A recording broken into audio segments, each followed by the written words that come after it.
back to another episode of the Herd Truth. And as always, that herd truth is the hard truth that the weak just refuse to accept, and that the successful have already embraced. And every single solitary time I bring somebody on the show, my goal is to one up myself. Well, this time, I can't even count as high as I've one upped myself. I thought I had an okay resume, and then you meet Dr. Mike Simpson. I mean, listen, what has the man not done? Well, he's been on the History Channel with hunting Hitler. He's been a martial artist. He's a #1 bestseller on Amazon. Actually, the reason I reached out to him is when I first came upon him was reading his book, Honed. It's about men finding your edge past that 40 years old. It's 40 years young. And why are we going to tell you it's young? Because at 48 years old, for all you people that are sitting here going, my back, my knees, I'm just getting too old. Dr. Simpson was humping rucks as a special operations soldier in Afghanistan. If that doesn't make you feel like your excuses are full of shit, which they are, then I assure you there's something wrong with you, not him. So there's so much to delve into, from Project Graybeard to writing the book to what you've done and seen in the past, touching on the rescue efforts that you've done. You continue to be of service to people that can't protect themselves even after you got out of service. There's so much I want to unpack with you today. I appreciate you taking the time because I understand you're busy. I only have one little bone that I got to pick with you. You know, when you see Project Graybeard, I was expecting a full gray beard. I mean, you only have like 12 gray hairs in there total. Well, it's a little bit more than 12. It's the front right here, but it's see, I use the term graybeard more, and I had this in the book at one point, because originally the book was actually going to be called Graybeard Performance. And I had a little bit more in-depth description of what do I mean when I say what a graybeard is. There's still a description in there, but it's not as fleshed out. I just mean that more as somebody who's kind of been there. They're seasoned. They put the miles in, but they don't rest on their laurels. They continue to show up. They're in the phalanx, picking up their shield, picking up their sword, right alongside everybody else. They still have something to contribute to the fight, both as a mentor, as a leader, and as a foot soldier. So that's what I mean when I say graybeard. It wasn't specifically meant to illustrate. I know there's people out there, Kyle Lamb has an absolutely glorious graybeard, right? Some people can rock it. Yeah, it's mine. Just it's my Neanderthal genes, right? I'm a ginger, so I'm very slow to gray, and I don't know what to do about it. So, I kind of want to start off probably a little bit different track than maybe you were expecting. You have had a life, in my opinion, well lived. Like, you've been on the front line. You've been somebody, I don't know if it's been from like literal birth, but at least since a young man, you've been somebody that's like, yo, I'm going to push myself as hard as I can push myself. I'm going to literally embrace the storm. I'm literally going to live on the outskirts. I'm going to do the hardest shit that I can do. And it's easy, I think, at least from your experience and people that have led a hard or challenging life, it's easy to talk to other people who have done that. But I like to start maybe, what is your advice for somebody that wasn't you? Meaning they didn't lead a hard life at all. Mm-hmm. And now their body is actually starting to feel the ramifications of that. I know with your medical professional, we're seeing sedentary lifestyle, cardiovascular disease, diabetes rates. And I believe that by 2030, 50% of the country is expected to be obese. Mm-hmm. I know it's a national security risk, not being able to have people to actually be in good enough shape to pass the PT test. So how do you approach that man that, for whatever reason, I'm not picking on them. They were a pansy. They just lived a soft life. Mm-hmm. But now they're starting to look around at 35, 40 and realize, man, the chickens are coming home to roost. Mm-hmm. I need to find a way to become harder. I need to find a way to become harder to kill. Like you talk about with martial arts and being able to defend myself. Maybe they're a little freaked out by the way the world is going. Mm-hmm. Where do you recommend those people start? Yeah, great question. Because that's, probably the two big segments that I get of people coming to me that kind of feel like they're in total disarray and they want that help, are the people that you just described. That's one group. And then the other group are the guys that maybe had 4 years of being hard, at one point, whether that was a tour in the military or 4 years as a collegiate wrestler. And then after that, they just kind of checked out, and they put it on cruise control since then. Both of them, it's basically the same issue, right? And what I tell people is the best time, and I've told both of I have a 16-year-old and a 22-year-old. The best time to start concentrating on your fitness is in your teen years, right? It's when you're through puberty, but your body is still developing. Because a lot of studies have shown the muscle mass that you put on in your teens and early 20s is what dictates your ability to put on muscle mass later in life, right? Really? So that's the best time to start. The second best time is right now, right? It's you didn't do that. Let's not worry about what we didn't do. Let's worry about what we can do, and let's start right now. And if you're totally lost, the best step, in my opinion, for the person that you described is to read my book. Go to Amazon, buy my book, Honed: Finding Your Edge as a Man Over 40, because there's a great roadmap in there. But the book's not going to be enough. You're going to need some personal mentorship. You're going to need to get with somebody to help you design a fitness program. I don't recommend, if you're somebody who's I've just never been a gym person, I've just never been that person, don't go sign up for CrossFit, because you're going to be completely wrecked. You're going to have a life-altering injury in the first 6 months. Yeah. Because you're not conditioned. Your accessory and stabilization muscles are not conditioned. Your neurological system, your CNS, is not prepared for this. And that's not a customized fitness system, right? You're going to show up and do the work of the day. You're going to be next to somebody who is probably getting ready for a CrossFit competition, and they're in the same group as you doing it. And you're going to be doing very close to the same exercises. Maybe the reps will be different. Maybe the amount of weight will be different. But, essentially it's the same thing. That's not for you. You need to find somebody who understands where you are physically, where you want to be physically, and has a comprehensive plan for how to get there. And a quick plug for I go to a gym that's an OPEX Fitness affiliate.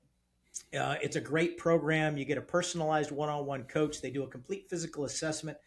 They check your flexibility, your mobility, your core strength, your single limb strength, what you can and can't do, where you're at cardiovascularly. They do a complete in-body impedance assessment to check your body fat and body muscle ratio. And they come up with a plan based on where you are and based on where you want to go. Not just hey, we're just going to show up and we're going to do arms, we're going to do chest and arms on Monday, and we're going to do back and triceps or back and biceps on Tuesday, and we're going to do legs and shoulders on Wednesday. Those days are gone. You need a good comprehensive program that's going to build strength, endurance, flexibility, mobility, and durability, right? These are all the things that people tend to forget about.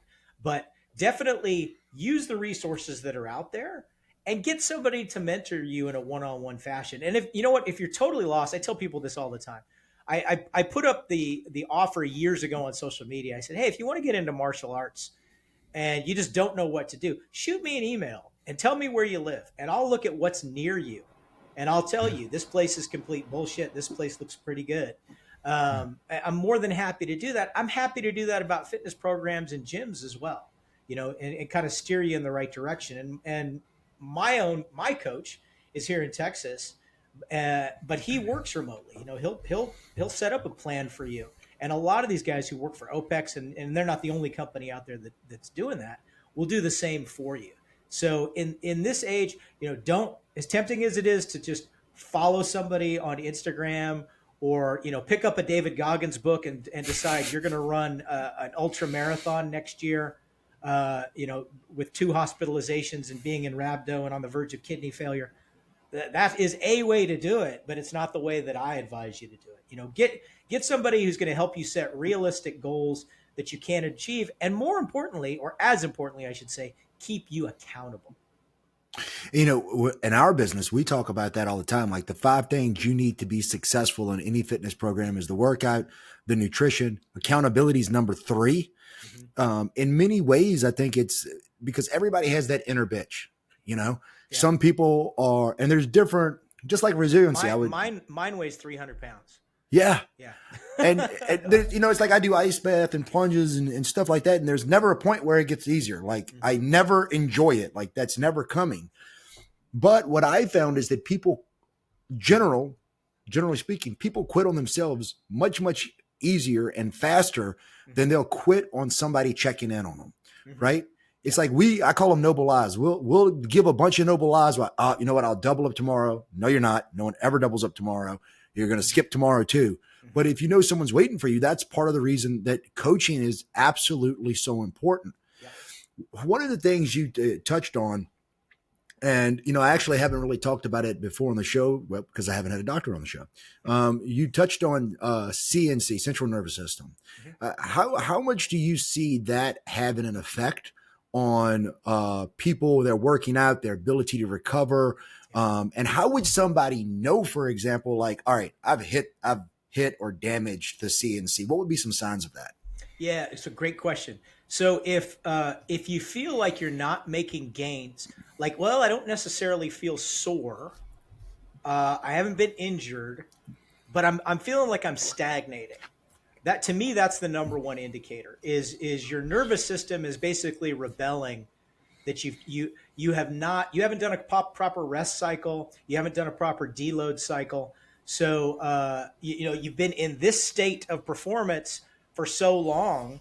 The human existence has always been seasonal, right? Even when we were hunter gatherers, right? There was a harder time of year and there was a fat and happy time of year, and our bodies are not conditioned. It's like in the movie Pulp Fiction. You can't be running a race car in the red all the time.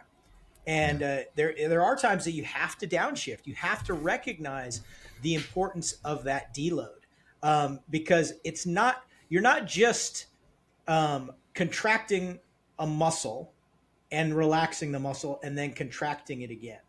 Your entire nervous system is involved in that, to a certain extent on a cognitive level, but also on a subconscious level when you're going through the movements.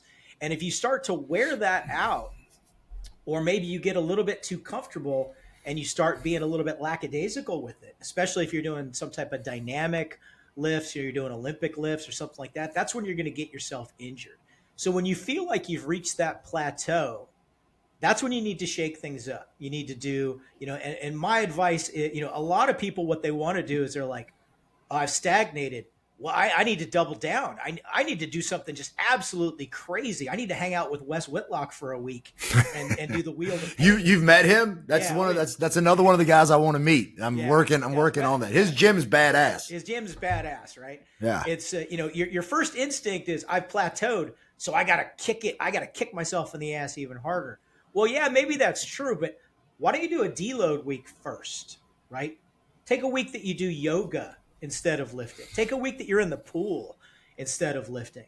Do something a little bit different for a week. Still stay active, still get off the couch, still watch what you're eating and watch your hydration and everything else, but let your mind do a little bit of a reset and then come back and ramp your way into that, whatever it is that's going to really shake things up.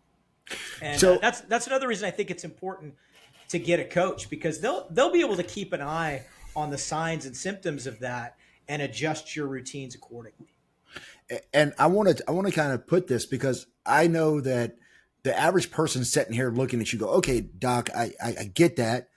That makes sense. That dog hunts, but hold on, dog. Like, you were Ranger, you were Airborne, you were Green Beret, you're a doctor, you're on the History Channel, you run a business, you're a martial artist, you were doing medical things for fights. Where was your seasonality? Where did you take a break off? Right. And so people see guys like you. I mean, you even referenced Goggins. I follow Wes. I've talked to him through Instagram a couple of times. I've done a couple of interviews with Tim Kennedy. I friggin' follow Cameron Haynes because I got into hunting. And you look at these guys and you're like, hold up, like, these guys are going hard all the time, whether they are or they're not. And so you feel like, don't be a bitch. Yeah. Like, keep going. How do you in your own life balance that? How do you put a season in, but at the same time, I'm still doing a lot of awesome shit? Yeah. Great question. So everybody's probably heard this before, right? the thing that you need to, your come to Jesus moment needs to be that social media is not real. So when you see somebody on social media and they're, it's Jocko posting his watch every day, Goggins out there on the road every day, Tim over at Roca doing some some crazy shit with, you got Lance Armstrong coming in to do a workout with him, and Gordon Ryan coming to do, all this crazy stuff. Keep in mind that that's a social media feed, right? Everybody, and I don't care who you are, everybody is doing it in a seasonal approach and is having those deloads.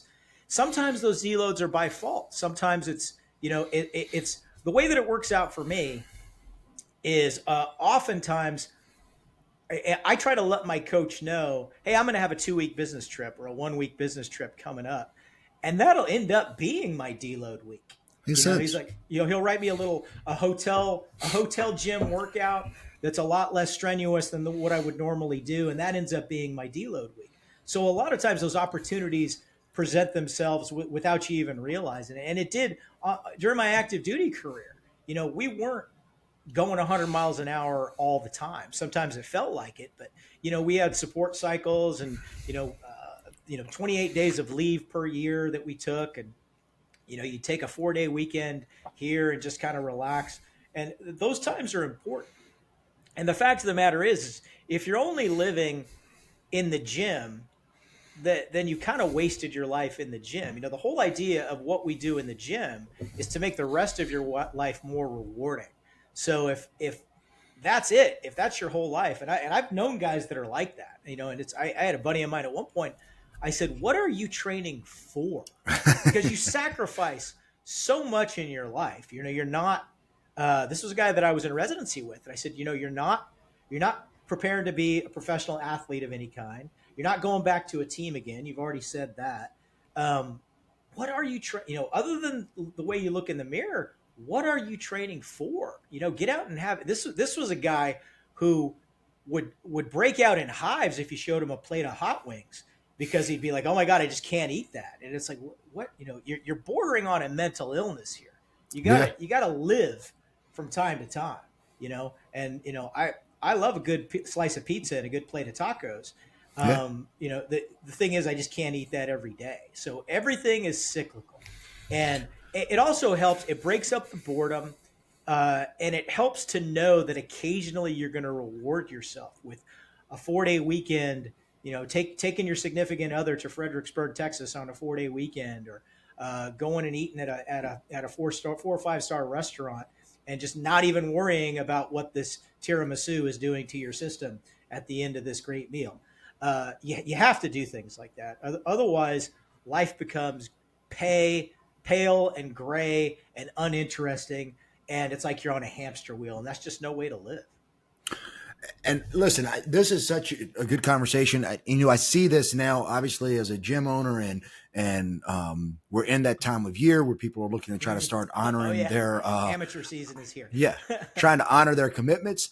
And so, but here's one of the things that I find with people that struggle with, and I think this goes in and be a great tip for them when we're talking about, you're like, hey, we need to be seasonal.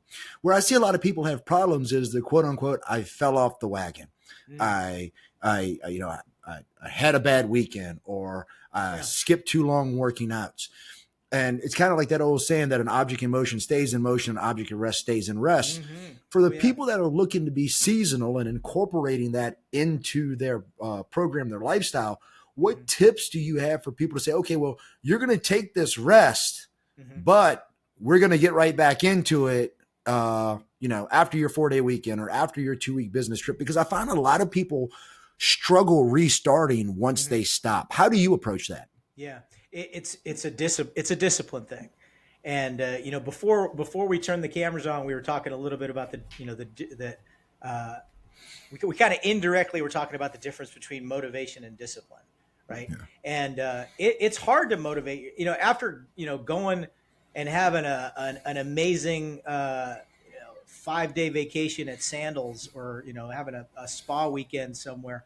It's kind of hard to find that motivation and break that inertia that you were talking about. So discipline is key. And this is another area that accountability, knowing that that coach is you signed up on the board or on the website to be at that 10 o'clock coaching session on Monday morning in the gym, and that you're going to be there, right? That you're going to show up. And even if, that might mean even if you're feeling a little bit sluggish from that time you took off, you're going to show up and do something. And I got to tell you, and I'm going to be totally honest here, I'm terrible about it. I'm good about it when it comes to fitness. I'm terrible about it when it comes to jiu-jitsu. The more jiu-jitsu classes I miss, the easier it is to keep skipping them. Yeah. And, I come back from a business trip. I get back, late on a Monday. Tuesday's a little bit of a mess, and I'm still not kind of back in the groove of things, or maybe I've got a little nagging injury, and I don't go to class. And really what I need to be doing is, even when I'm injured, I took a long period of time off when I got my hip surgery. I'm going to get hand surgery here in the next few months. But my plan is, even with my hand in a cast, I'm going to go to class. Even if I'm not putting the gi on, even if I'm sitting off to the side writing notes in a notebook, because it's building those patterns and it's holding myself accountable and showing myself on a subconscious level and showing my team and my coach that I am dedicated, that I'm not just going to blow it off. But that's another area I think that accountability is key, is having somebody that's going to do it with you. And I'm really blessed in that, my wife and I are gym buddies, that, we do go work out together. We have the same coach. That makes you guys like unicorns. Like, a lot of men have been stabbed trying to work out with their wife. So that's right. that's a good deal. No, we do great. And we go on weekends. We'll go, if we both completed our assigned workouts for the week, we'll go on a Saturday, and I come up with some crazy kind of Wes Whitlock-esque workouts for us to do. I have access to the local PD gym, and it's usually vacant on a Saturday. And we'll do 30 minutes of circuit training that's just absolutely insane. And I do the same with my boys when they're staying with me. Is, they know that if you're going to stay with Dad, you're lacing up your workout shoes every morning, and you're going to the gym, and you're going to get it done. So making it a family thing, it's great for bonding. It's great to set an example for the next generation. And it's just, it's all encompassing in the healthy lifestyle. We've all seen those couples, right, where one is a former or current IBJJF or I don't know what these initials are. Pro bodybuilder or power lifter or something like that. And the other one never even seen the inside of a gym. Right? And sometimes those last, but it's you got to look at those relationships and go, man, your approach to everything is so disparate. What the hell do you guys even talk about? And, sometimes opposites attract. And like I say, sometimes people make it work. But in my experience, the couples that I've seen like that, or the families that I've seen like that, they're kind of missing out on a big bonding experience. If I know how great it is to work out and to eat right, and, this is something that's a major focus of my life. So I would be completely remiss if I didn't share this with the love of my life. And, thankfully she's so enthusiastic and about it, and so incredibly dedicated and disciplined that it's something that we do together. When you looked and you went and you did your residency and you became a doctor, was there something in that training? Was there something in that process that made you start to look at how men were taking care of their health and saying, hold on, as a broad general approach, we're really missing the mark? Yeah, great question. So it kind of the seed corn of that started probably decades earlier, really even before I was a medic. I think even when I was an SF demo guy, there were a few time periods where I got extremely focused on my fitness and talking to people about diet, talking to people about nutrition, talking to people about how to set up a workout program. And I definitely knew that kind of the vanilla military approach to it was not right. That it was all off track. The way that every day is we're gonna do our you're gonna do 6 selected exercises, and you're going to go on a run. Run.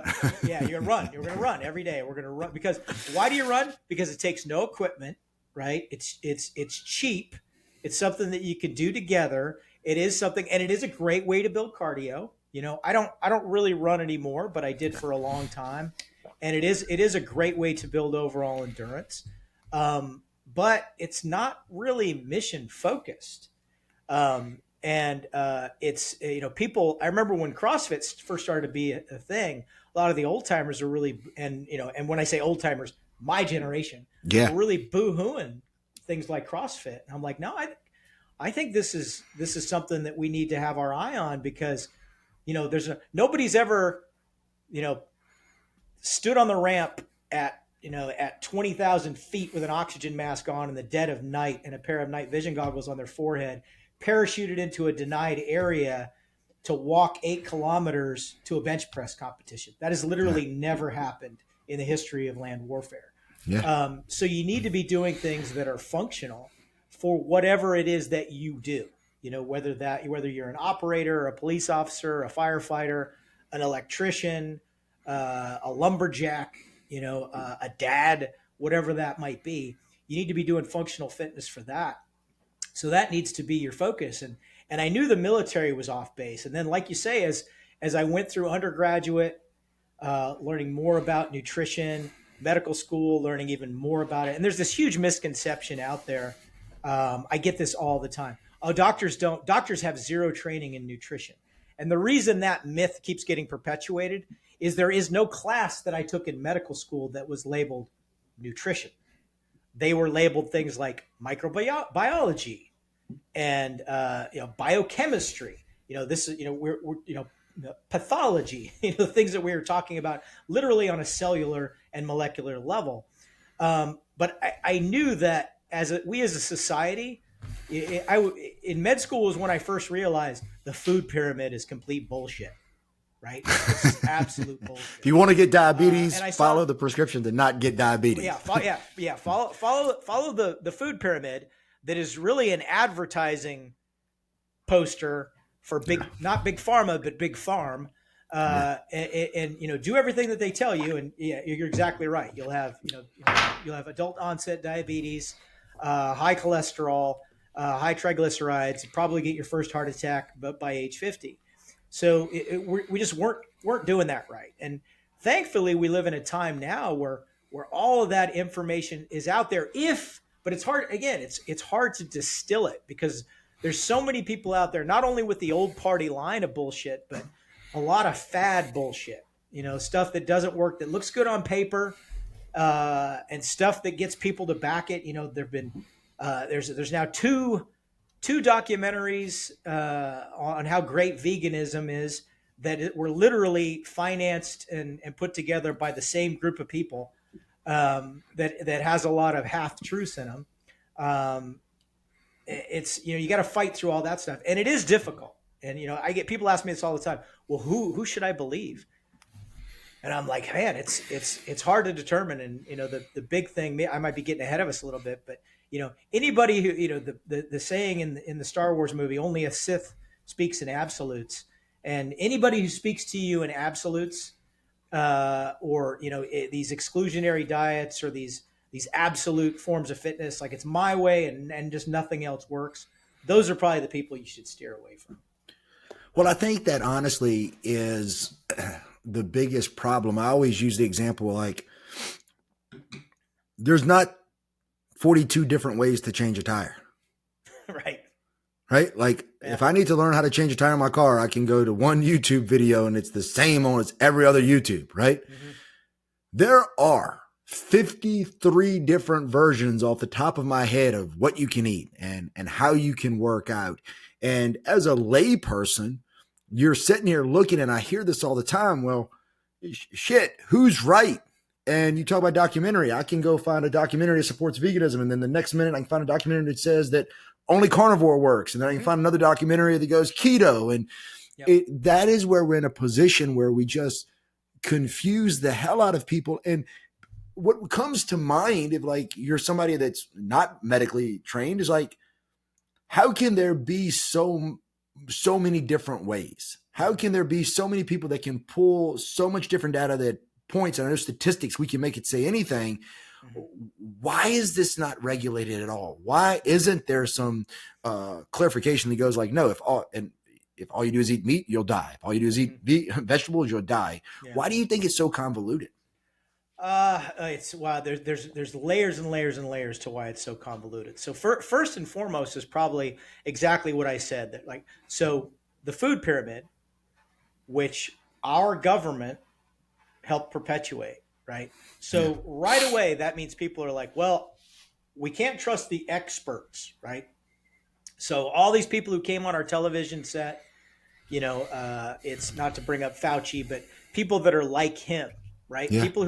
People who we saw in film strips in school and ads on television, and they worked for the government, and our tax dollars went to making some type of video or a poster or a handout or a pamphlet. They're not to be trusted. Nope, you're right. They're absolutely not to be trusted. But now where the problem comes is people who are at kind of at the other end of they're still narcissists with a dog in the fight, but they're at the opposite end of the spectrum. They're swooping in and trying to take advantage of that distrust, right? And we saw that a lot during COVID, right? Is as people, as you know, the government totally screwed the pooch when it came to COVID. And unfortunately, them screwing the pooch elevated the voices of some idiots who nobody should have listened to. But people were looking for alternatives to the government-sponsored idiocy, so they went to other idiots. And you see the same thing in nutrition. And I look at people it's hard to say that nobody has a dog in the fight, but it's guys like Mike Dolce will give you a lot of information completely free of charge. Guys like Lane Norton, Max Lugavere. These are people that I look to as thought, especially when it comes to nutrition, as thought leaders. And they're the people that I tend to trust. And I always ask myself, even aside from my medical training, aside from my background in science, I look at, what have we been doing for millions of years that's worked, and what has changed in the last, say, 100 years that's affecting us health-wise, right? So we've always ate, when we lived in caves and or huts, we didn't only eat vegetables. We didn't only eat meat. If a huge part of what we ate came from plants, but we also ate meat. We ate sourced meat that we killed ourselves, right? That was not processed. It didn't come in a can. It didn't come in the freezer section. The more that you can stay away from anything that's processed, right? And that's why, and I talk about this in the book, and I know you read it. Out of all the exclusionary diets that are out there, I find paleo to be the least offensive, because it is kind of grounded in what we ate as a species for thousands, if not millions of years. Okay. So let's look at this. If I were to sit down there and I know you're a medical professional, I know you're fitness, and I know you actually give a shit about the people that are that are trying to make changes. And, let's just pretend that the world is broke, which isn't true, but let's just pretend that it's broke. Mm-hmm. I am 40-some-year-old male, or hell, female for that matter, but we'll look at men. A 40-some-year-old man. I feel like I'm financially tapped out. I feel like I don't have any money. I feel like shit, right? I want to make changes. What are the key changes you would recommend? Could you kind of take us through? I don't really know how to break it down from a standpoint of what the tier would be, but let's just say, $0 to $100 a month. Mm-hmm. This is it. Yeah. You got $500 a hire to spend a month. Like, what do you recommend? How would you put somebody on a plan? The first thing you have to do is look at how you're spending your money and how you're spending your time. What a great answer. What a great answer. Because, you mentioned money being an issue, and I get that from a lot of people, right? Yep. I can't afford a gym membership, or I can't afford jujitsu because I just don't have the money. All right, well, how many streaming services are you paying for? what kind of vehicle are you driving, right? My wife and I both downgraded our vehicles this year. Um, not mostly because it's just, I didn't need the Jeep Unlimited that I was driving. Yeah. I wasn't going off road. I didn't really need that. And for as little as my wife drives, she didn't need what she had. So we chose to downgrade this year. And that was just a more of a, it's not like money's so tight that we're having to do that, but it's like, we're really just basically flushing money. Yeah. And I think most people, if they actually look at their budget, they're going to see they're flushing a lot of money. So look at that, see what you can cut out, right? So that's going to free up money. Now, the one thing money cannot buy, as Tony Stark said, is a second of time, right? Yep. So now you got to look at your time and how you're budgeting that. How much time are you spending on social media? How much time are you spending looking at YouTube videos? How much time are you spending looking at those streaming services? How much time are you spending just doing shit that is non-productive, completely non-productive? And what can you do to move time into that? And can you move some other stuff? And you're like, well, hey, it's non-negotiable for me. I listen to to your podcast, or I listen to Jocko or something. I got to do that every day. We'll do that during your commute, right? To free up your other time, or do it while you're working out. Do it in the gym, right? So once you figure out the time aspect of it and the money aspect of it, now when it comes to the nutrition piece of it, the reason time is important is people think that food is a lot more expensive than it is. The truth of the matter is processed food is really expensive, right? It's expensive not only from a monetary standpoint, but also based on what it does to our bodies, right? That's a bill that's going to come due that you may not be able to pay, right? So it's going to take more time. If you're not eating processed food, that means instead of a trip to the supermarket every 2 weeks, means probably 2 trips a week, right? Because you're buying stuff that's not processed, not in a can, not dried out in a box that you just add water to. So the rate of spoilage is going to be higher. So that's time that it's going to take. Really, you're going to find out that after you start sourcing foods like that and cooking for yourself, you're going to find out it's actually not any more expensive, and probably less expensive than when you're eating the processed food. Especially if, you should, I tell people all the time, if somebody handed it to you through your car window, it's not good for you. If it came in a can, it's probably not good for you. If it came in a box that you added water to, it's probably not good for you. And we do live in a time, in a day and age now, where you have things like Home Chef and Blue Apron, all these services where they'll deliver meals that you can make to your door. And yeah, those are a little bit pricey, but they're a huge time saver. For me, again, that was a case of I decided that was something that I wanted to do for simplicity, because I'm not a really great cook. We wanted to break up the pattern. I didn't want to fall into a trap of I'm eating the same thing 3 and 4 times a night. So my wife and I did sign up for Home Chef. And that was easily done after I did step 1, which was cut some of that unnecessary shit out, and it freed up some cash that I could be a little bit more liquid to do something like that. But you don't have to. You can go buy a bunch of chicken breast. You can get a crock pot, do a crock pot recipe, and eat for the whole week. Meal prep is a great way to go. Not everybody can do it, but there's so many step-by-step guides because you have the internet now that'll tell you how to do that. You can do it. So, it's budget your money properly, budget your time properly, and then you're going to find out I have a lot more of both than I actually realized. It's funny you said what you said about downgrading. I read a quote recently. They attribute it to Jim Carrey. Who knows if it's true or not? But he goes, like, if you're not willing to downgrade your life for a year to have the life that you want, then you don't really give a shit about what you want. You care about what other people think. Yeah. And I was in the same thing. Like, this come spring market, I have a nice little house and a little farm, and but it's not the dream thing I wanted. If outside of my kids, like I had my kids 50% of the time. If I could move to Texas or the Midwest and have a cabin and live in the woods like Burt Hunt's from Bison Union, my punk ass would be gone a long time ago. But I'm like, you know what? We're paying all this money. We literally set in 3 rooms, our bedroom, the living room, and the kitchen.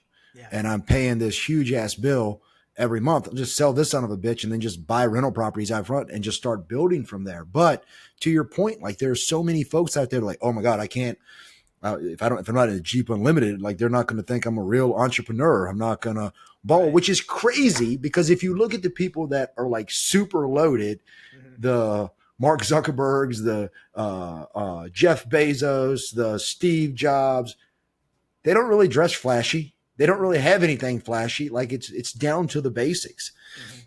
What I want to do now in the time that we have left is go a little bit above the basics. One of the things that I can't remember the exact age you give. I feel like it was 38 or 40. But I talk about this a lot with the male clients as they age. Is like, listen, like I think it's 40. If you're 40 and you haven't considered TRT or looked at your test levels or that type of stuff, honestly, you're just being foolish in this day and age. And I talked about this with the guest before, Allie, who's Gilbert, who's real big with in the males performance scene. Why is it that, in your opinion, if a woman, again, I'm speaking in broad generalities, we look at women that have their cycle and we're like, okay, hormones play a big part in that. We talk about females that are taking birth control, not even for the effect of actually preventing pregnancy, but just to help regulate their hormones and their emotions. Why is it that you believe so many people are so quick to talk about hormones and things like that when it comes to females?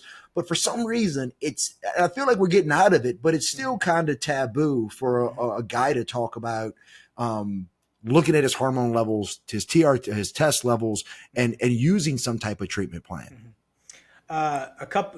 Great question. Couple of reasons. So there's two basic stigmas attached to testosterone replacement therapy. The first being that, oh, well, if you're 38, 40 years old and you need TRT, that's because you were juicing at some point. So you burned out your own system. So now you're paying the price for being a juice head. That's one stigma.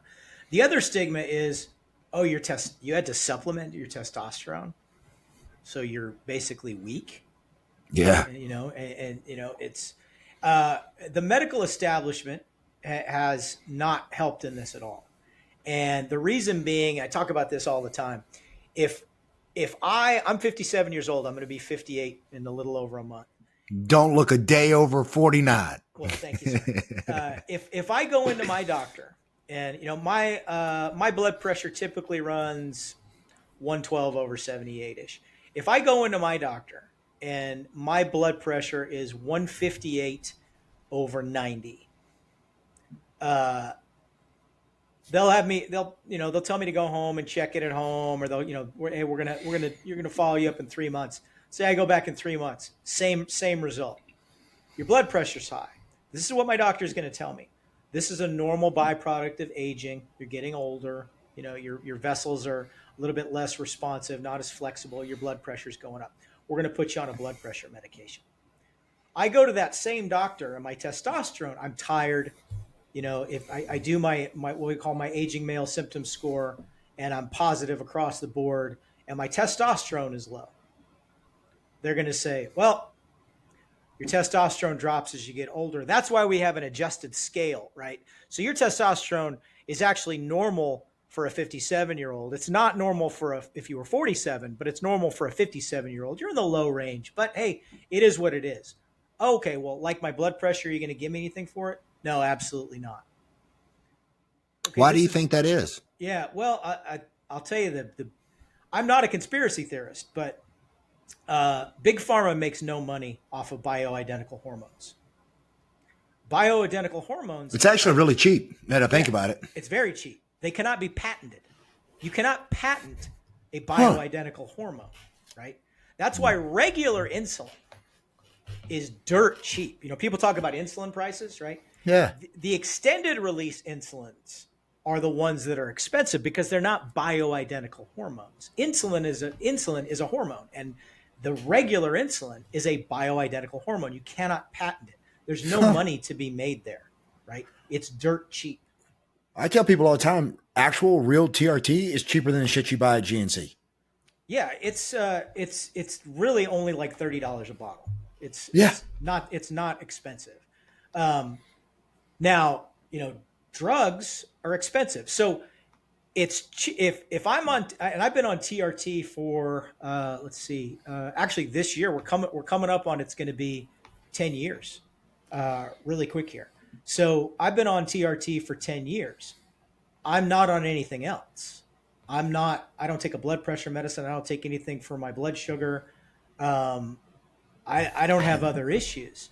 And that's, because I'm taking TRT, and TRT facilitates me living the way that I want to live and working out the way that I want to work out.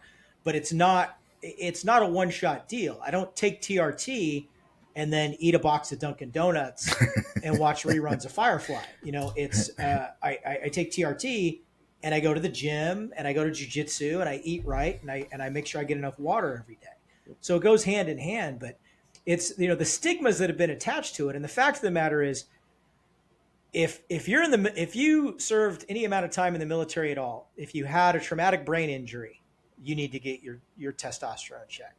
If you did long periods of time on reverse cycle working nights, you need to have your testosterone checked. And these are all things that we're really prone to in the military, right? Shift work, reverse cycle work, getting concussive effects of whether it's contact sports, combat sports, being in a vehicle when you hit an IED, shooting a recoilless rifle off your shoulder, right? There's a lot of TBI and CTE stuff that goes on, and these all affect your testosterone production. So now, even if you weren't in the military, there are so many things just in household products, and I'm going to have an episode of the podcast coming up where I'm going to talk about this with my good friend Dr. Drew Wingy. Can you talk? What's the just so people know, so they can look it up? What's the name of your podcast? Mind of the Warrior is the name of my podcast, and it's on all platforms, and I have a YouTube channel. But everything from a plastic water bottle to the lining and certain linings in nonstick pans to sunscreens, deodorants, additives in our food. These are all things that lower testosterone. We have seen the average testosterone has gone down over the last 20 years. And the medical establishment's response to this, which has been grotesquely grotesque mismanagement or malpractice on a global scale, has been to say, well, the average testosterone 20 years ago was this, now it's this. So we're going to move the parameters of what's normal, because they're conflating average and normal. And the fact of the matter is, my testosterone, your testosterone, the people watching, the men watching this testosterone, your testosterone levels should be the same as King Leonidas's testosterone levels standing in his sandals at the Battle of Thermopylae, shield and sword in hand. That is what your testosterone level should be, right? We have not significantly, and this is an argument that I've had with vegans too, we have not significantly evolved on a cellular level enough that we can just make this massive behavioral change and say we're only going to eat plant matter. Same thing with testosterone. There have been no significant evolutionary changes that say that low testosterone is going to be a good thing. But unfortunately we have it's not. I'm not going to say it's all some dreaded conspiracy theory to weaken males. It's just ignorance, and phrases like toxic masculinity, which is not really a thing. Everything points to it's not, because it's not cool and not fashionable to be a masculine male, physically at the top of your game and mentally sharp. That stuff, gets pushed down, and you say that you're on TRT. You get looks, and I make no bones about it. I let everybody at my gym knows that I'm on it. Everybody that I work with knows that I'm on it. I'm not, and I know the reasons, the lifestyle things, and particularly the military things that led me up to needing it, what they were. I have a specific podcast that I talk about. There's something out there called operator syndrome. And low T is a part of operator syndrome, simply because of the way that we live our lifestyles. But more people, I agree with you 100%. If you're in your late 30s, early 40s, especially if you've been military, law enforcement, worked shift work, you've gotten knocked on the head a few times, you had a few concussions in your past, and you're feeling like you're kind of losing a step, then it's time for you to get your testosterone checked. And I didn't really, I had some struggles in my early 40s. It wasn't until my late 40s that I was like, oh, this is really bad. Like I'm not, I can't even get back into it. But if you're feeling that it's harder and harder and harder to get back into it, into your fitness routine, and you're in your late 30s, early 40s, you need to get checked. And to be honest with you, most of the people that come to me for an assessment actually don't need to be on testosterone. And there are some unscrupulous physicians out there that will put them on testosterone anyway. I'm not one of them. I give them a nutrition plan, a workout plan. I offer them some other alternatives. I give them some natural things that they can do in their diet to kind of boost their production. And I tell them, hey, come back and see me in a year and we'll check your levels again. And by all means, if you do need it, I'll put you on it. But if it's not indicated, I'm not going to. Awesome.